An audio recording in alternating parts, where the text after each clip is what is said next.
एक समय की बात है। एक छोटे से गांव में एक मेहनती व्यक्ति रहता था। वो अपने बेटे को लेकर बहुत चिंतित रहता था। उसका बेटा बहुत आलसी और लापरवाह था। उसे काम करना पसंद नहीं था, जिम्मेदारियों से भागता था और पूरा दिन गांव में यूं ही घूमते हुए अपना समय बर्बाद करता रहता था, जैसे जिंदगी हमेशा उसे दूसरा मौका देती रहेगी। पिता ने उसे कई बार समझाया, सलाह दी, लेकिन बेटे में कोई बदलाव नहीं आया। एक दिन पिता ने गुस्सा करने के बजाय उसे समझदारी से एक सबक सिखाने का फैसला किया। उन्होंने बेटे को पास बुलाया और प्यार से कहा, बेटा, अलमारी में एक घड़ी रखी है, उसे मेरे पास ले आओ।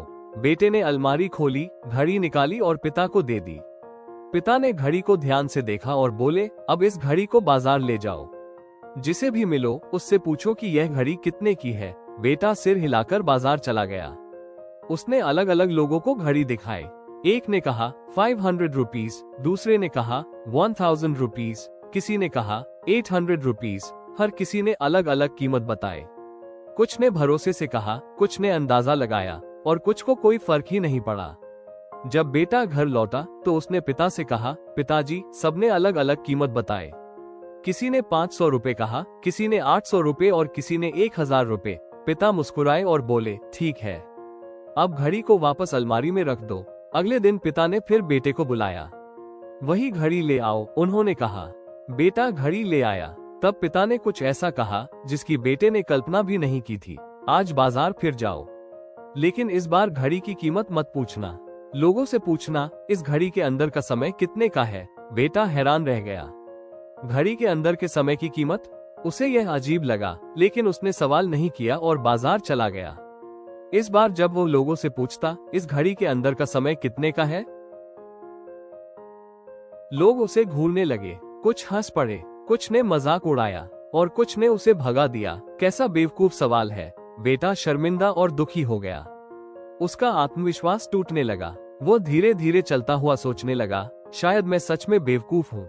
आखिरकार वो एक छोटी सी घड़ी मरम्मत की दुकान के सामने रुका। दुकान के अंदर एक बूढ़ा कारीगर बैठा था, जो पूरी एकाग्रता से एक टूटी हुई घड़ी ठीक कर रहा था। बेटे ने हिम्मत जुटाई और वही सवाल फिर पूछा, बाबूजी, इस घड़ी के अंदर का समय कितने का है। बूढ़े आदमी ने अपना काम रोक दिया। उसने ऊपर देखा और बेटे की ओर प्यार से मुस्कुराया, मानो वो इस सवाल का असली मतलब समझ गया हो। उसने धीरे से कहा, बेटा, समय की कोई कीमत नहीं लगाई जा सकती। तुम लाखों रुपए दे दो, फिर भी अपनी जिंदगी का एक भी सेकंड वापस नहीं खरीद सकते। बेटा चुपचाप सुनता रहा। बूढ़े आदमी ने आगे कहा, समय में एक बुरी बात है और एक अच्छी बात। बुरी बात यह है, यह आगे बढ़ता रहता है, और अच्छी बात यह है, तुम तय कर सकते हो कि इसका उपयोग कैसे करना है। उसने घड़ी की ओर इशारा करते हुए कहा, इस दुनिया में हर किसी को रोज एक जैसे 24 घंटे मिलते हैं, अमीर हो या गरीब, ताकतवर हो या कमजोर। फर्क इस बात में नहीं है कि किसके पास कितना समय है, फर्क इस बात में है कि कौन उसे कितनी समझदारी से इस्तेमाल करता है। बेटे की आंखों में समझ की रोशनी भर आई। पहली बार उसे एहसास हुआ कि वो क्या खो रहा था, दुनिया का सबसे कीमती तोहफा, समय। उसने बूढ़े आदमी को सम्मान से धन्यवाद दिया और घर लौट आया। जब वो अपने पिता के पास पहुंचा तो ज्यादा कुछ नहीं बोला, बस इतना कहा, पिताजी, अब मैं समझ गया हूँ। और उस दिन के बाद बेटे की जिंदगी बदलने लगी। उसने यूं ही घूमना छोड़ दिया। उसने काम करना शुरू किया।